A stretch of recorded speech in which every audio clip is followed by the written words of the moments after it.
If you want to understand how power actually works in the modern world, not the version sold in speeches, but the version embedded in systems, then stay with this channel. Subscribe and keep your attention sharp.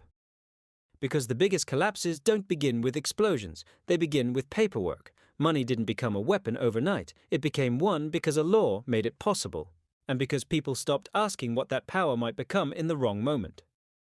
The question now isn't whether this system exists. It does. The real question is whether you see it and what you choose to do with that understanding. Now, let's go deeper, because the real impact of this law isn't just theoretical. It shows up in everyday life in ways that feel disconnected, but are part of the same system. Think about how often financial stress is used as leverage: a delayed payment, a frozen account, a compliance review that drags on for months. None of these require force, they rely on dependency. And modern life is built entirely on financial dependency. Most people don't hold physical cash anymore. Salaries are digital, bills are automated, savings live inside institutions. This means access is permission-based. As long as you fit the system's expectations, everything flows smoothly. The moment you don't, friction appears. And friction is a powerful behavioral tool.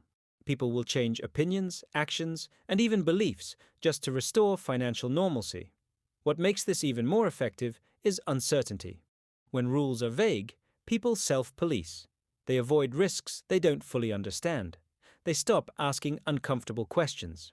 They stay inside invisible lines because crossing them feels dangerous, even if no one explicitly tells them not to. This is how control scales without enforcement. The system doesn't need to punish everyone. It only needs to punish enough people to send a signal. Over time, this creates a culture where financial safety feels more important than principle. Short-term stability replaces long-term freedom, and the law that enabled this doesn't need to be used aggressively all the time. Its mere existence changes behavior. Power doesn't have to act constantly to be effective, it only has to be possible. You can see this clearly during crises. Every emergency becomes a justification for expanded financial authority. New rules are introduced as temporary measures. Most of them never fully disappear. They become part of the background. Normalized, accepted, forgotten. And with each crisis, the system gains more reach, more data, more influence over how money moves and who gets access to it. This is why financial literacy alone is not enough. You can budget perfectly and still be vulnerable. You can invest wisely and still be exposed, because the risk isn't just bad decisions. The risk is structural. It's baked into how modern money is governed. Understanding this doesn't mean rejecting the system. It means navigating it with open eyes. The people who suffer the most are rarely the ones discussed. Small business owners who lose access to payment processors. Workers caught in industries affected by financial restrictions. Families whose savings lose value because global financial tools are used aggressively. These outcomes are described as side effects, but they are predictable consequences. And here's the uncomfortable part. Once money becomes a weapon, it doesn't distinguish between right and wrong outcomes. It only follows rules and incentives. If freezing accounts is effective, it will be used. If restricting access works, it will expand. Morality is not embedded in systems. Only function is. This is why history matters. Not the version that focuses on dates and names, but the version that tracks how power evolves.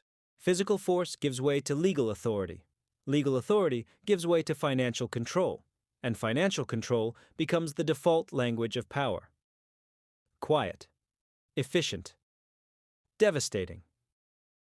The future will not announce itself with chaos. It will arrive as an update, a policy change, a revised compliance requirement. Most people will scroll past it. A few will feel uneasy but move on, and only later will the consequences become obvious. If you're listening to this and feeling a sense of pressure, that's not fear. That's awareness forming. Awareness changes how you think about security, savings, and independence. It pushes you to diversify not just financially, but mentally. To question narratives that frame every expansion of power as protection. To understand that convenience often comes with hidden costs. This channel exists to slow you down and make those costs visible. Silent collapse is about the systems that don't crash loudly but erode quietly. If this perspective resonates with you, stay connected. These conversations matter more than trending headlines.